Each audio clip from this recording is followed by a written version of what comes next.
1st century CE. What else do you call CE? CE stands for Common Era. What do you call it?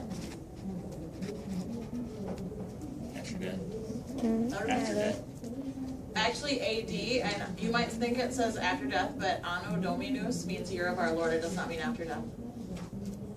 So all the time you've ever been calling AD after death, you have been totally wrong. I think that's a perfect question to put on humanities test. What does it really stand for? It stands for Anno Dominus, which is year of our Lord. And those are Latin phrases. So my 2 years of Latin, that served me well. One of the reasons that Buddhism comes to China is the collapse of the Han Dynasty. Do you guys remember what religion or what philosophy was very important during the Han Dynasty? Are they legalist, Confucian, or Taoist?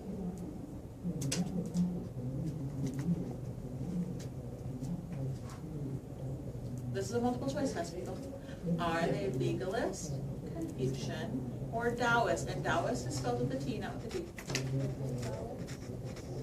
Are you discussing? What are they absolutely not?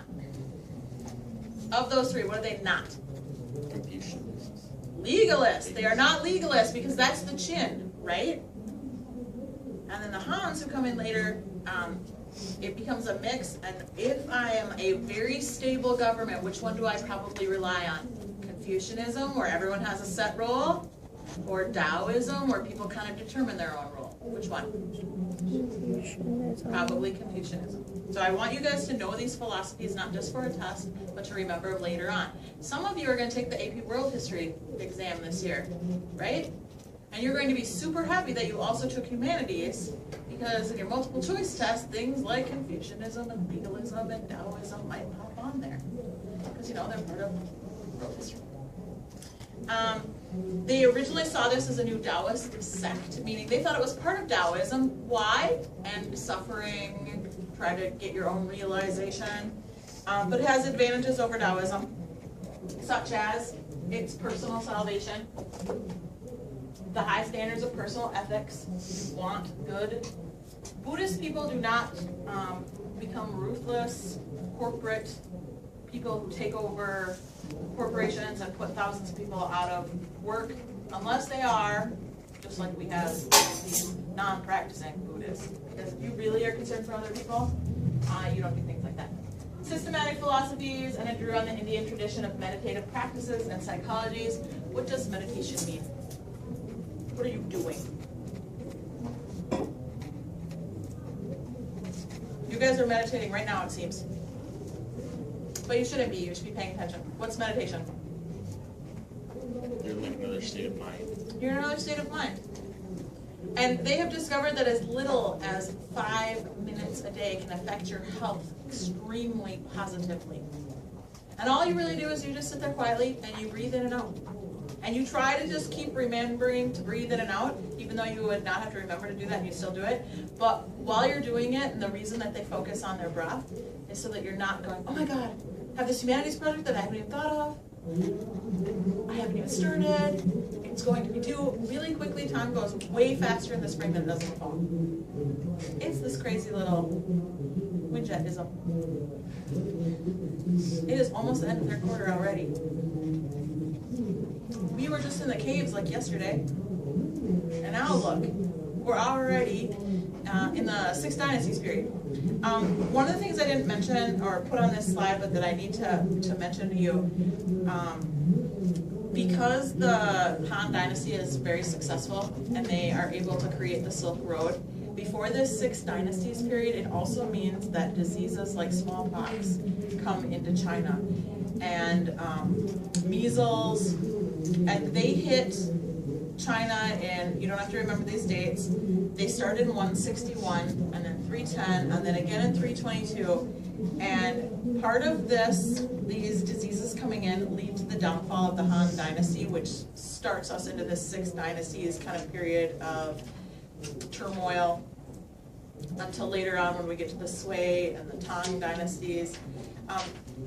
I also want to mention that This happens to the Roman Empire, because the Roman Empire is very successful. And I'm putting this in as an aside because I happen to just, listen to NPR all the time, and they were talking about the spread of disease in the ancient world.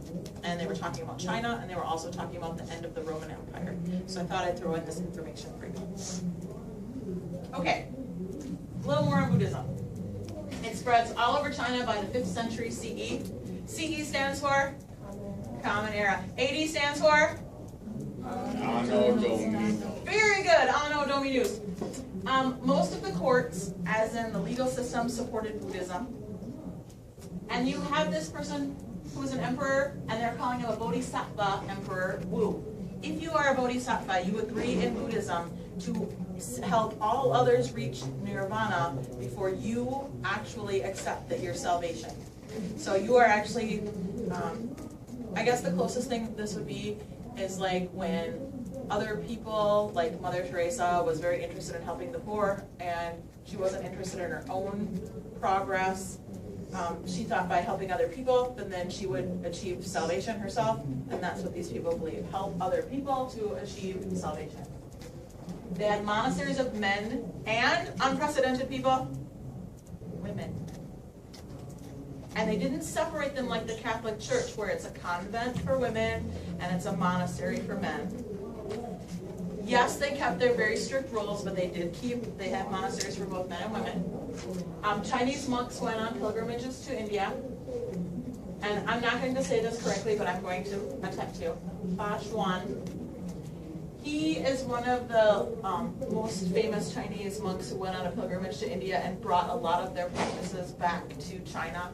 And then Wan Chan Tong wrote about his journey in the West. And he's calling the West India. Traditionally, we think of ourselves as the West, but it's west of China, so it's west for him. There's a couple things that are different between Indian Buddhism and Chinese Buddhism. All right, new vocab word for you. Syncretic. Chinese Buddhism is more syncretic, and syncretic literally means you take diverse religious beliefs and practices and you put them together in one religion. I like to use the word fusion. You fuse diverse religious beliefs and practices. So it will not look like Buddhism in India. It looks like a mix of Taoism, a little bit of Confucianism, and then Buddhist principles of, you're trying to avoid suffering, that the root of all evil is suffering, and desire, and if you can just not want for things, you'll be happy. Then they come up with a couple sects of Buddhism, which are not really important.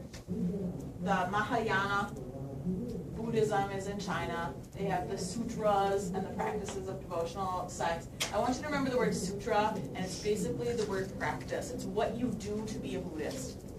If part of your sutra is that you sit in meditation, then that's what you do. If part of your sutra is that you burn incense in front of the Buddha and the little Buddha icon that you set up in your house, because they had home, I'll call them altars. They had home altars where you have a Buddha figure, then you burn incense in front of the Buddha. And if you give offerings, remember their ancestor worship? Remember this in China? So if I'm now taking what I would have had for my altar for my ancestors, and I might have pictures of my ancestors there still, and now I'm putting a little Buddha figure there. And I'm still giving offerings of rice wine and food. It's this whole idea of the syncretic. They're taking their ancestor worship idea too and adding it to their Buddhist practice. Question, Max? Okay. And they adapted socially. That's why I was mentioning the ancestor worship. And they regulated the Buddhism by state. I don't know why. I think they were afraid that if people were too interested in Buddhism, that Confucianism was predictable for them, that it would make good citizens. And then Taoism kind of merged into Taoism. I think they were worried that if people were too into Buddhism, that they wouldn't be good citizens, that they wouldn't care about their government, and that they wouldn't they wouldn't plant crops and they wouldn't harvest those crops and pay some of their taxes to the emperor. And I think that's why they thought, we can't let this get out of control. These people, they won't listen to us. This is one of the Buddhists, the Buddha figures from internal caves. I think you guys should recognize this picture. Did you do the Yungang grottos? Did you do grottos? Yeah. Okay, so this Buddha, I put him in here for this reason. This is in that Shaanxi province. There's like 252 caves and 51,000 statues that represent Buddhist cave art in this series. This is that whole peak in Chinese Buddhist art. But the reason I put this actual large one in here right now is because some of the, remember I mentioned before about the UNESCO sites and that a couple of these had been damaged by the Taliban in the last couple of years. They have not been damaged in China. They're protected in China. But it's just one of those little evidences of our world in turmoil, and people will take something that is, you know, centuries old and see it as a threat today.